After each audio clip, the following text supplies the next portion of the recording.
to manage population in domestic dog and cats. And this is important in the sense that, one, it minimizes the number of strays or unwanted puppies and kittens. University of Nairobi's Professor of Veterinary Surgery, John Demesi, said Kenya has approximately 3,000 veterinary surgeons, with 84 expected to graduate in September this year.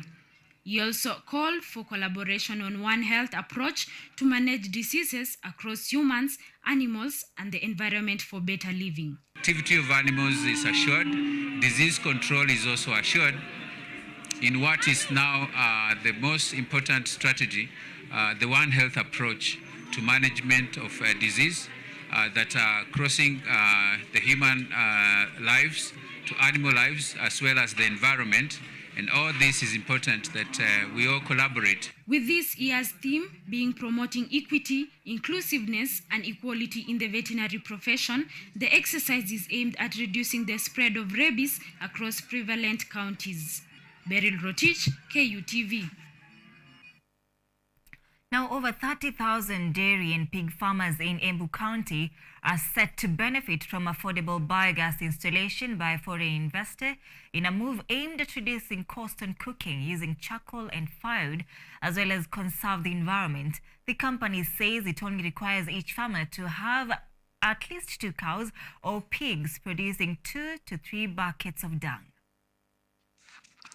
Embu farmers are being encouraged to embrace the use of biogas in order to conserve the environment, as well as to ensure a reduction on the cost of cooking in the wake of the high cost of living. An Israel farm known as the New Markets Home Biogas Global that has been operating in the counties of Kiambu, Meru, Nyeri, and Murang'a has extended its operations to Embu.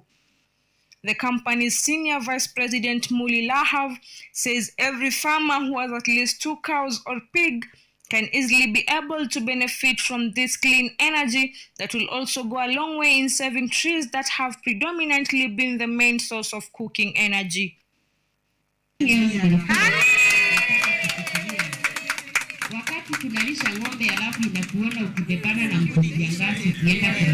so much. Na unalipa mpaka mtu wa mbonda. Hiyo ng'ombe kama mimi I'm in the livestock and I. According to Mr. Lahav, the biogas, the methane gas produced can cook for at least 5 hours a day, and the residue slurry can be used in place of fertilizer in the farm to improve soil fertility and crop yields. The systems can treat 2, 3, 4 buckets of cow dung every day in a way that it breaks it down in an anaerobic process. And out of that process, there are 2 amazing outputs that comes out. One of them is methane gas, biogas, that people can cook on their stoves about 4 to 5 hours a day. And the second output is rich nutrient that comes pushed out of the system, around 100 liters a day, that can be used and applied on the cash crops, on the cow fodders, in a way that it's improve the harvest and the yield, and of course the fertility of the soil. Embu, we have more than 20,000 small-scale dairy farmers, and probably more than 10,000 pig farmers. Right now, we understand that the number of small farmers with biogas system is less than 1%, and more than 80% of them are actually using firewood and charcoal and clean cooking. Farmer George Kivuti says the biogas technology has helped him save a lot since it is cost-effective compared to cooking with firewood, and that he has been using the biogas slurry produced by the biogas system on his coffee and maize farm, leading to increased soil fertility and bumper harvest. Biogas has proven to be effective for electricity production on sewage works, cooking, as well as a conservation agent to environment. Salma Swaleh, KUTV. And finally, Migori County and the Kenya National Farmers Association have embarked on a registration process to identify and categorize farmers into various value chain clusters to facilitate proper planning and easy execution of agricultural functions. Still, Salma Swaleh with more. Migori County and the Kenya National Farmers Association have today begun a registration process of farmers headed by Migori County Director of Agriculture Linus Origa and Migori County National Farmers Association Chairperson Peter Moita. The registration process is aimed to increase food sufficiency and market access.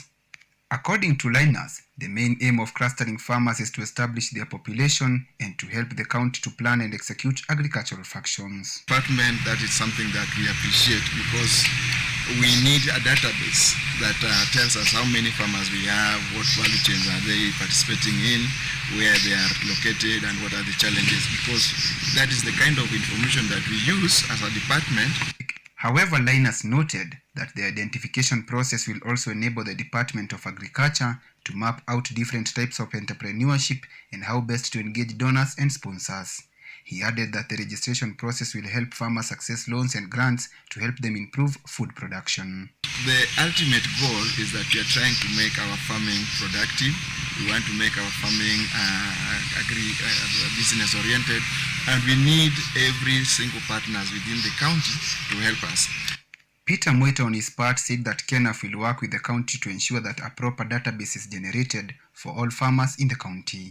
He also emphasized that by identifying and clustering farmers according to their respective enterprises, KENAF will have an easy time in terms of establishing markets among its members. Tumekutana na viongozi wa sub-counties, tunaenda kufanya registration ya wakulima tukishirikiana na county government, tuone wakulima wanalima nini huko every sub-county na tuko na wakulima wangapi ili tuweze kujua kila mkulima Kenya analima ni nini. The farmers registration exercise will take place in all 40 wards across the county with the help of agronomists and extension officers to ensure enough data is recorded. Edward Nyamo, KUTV.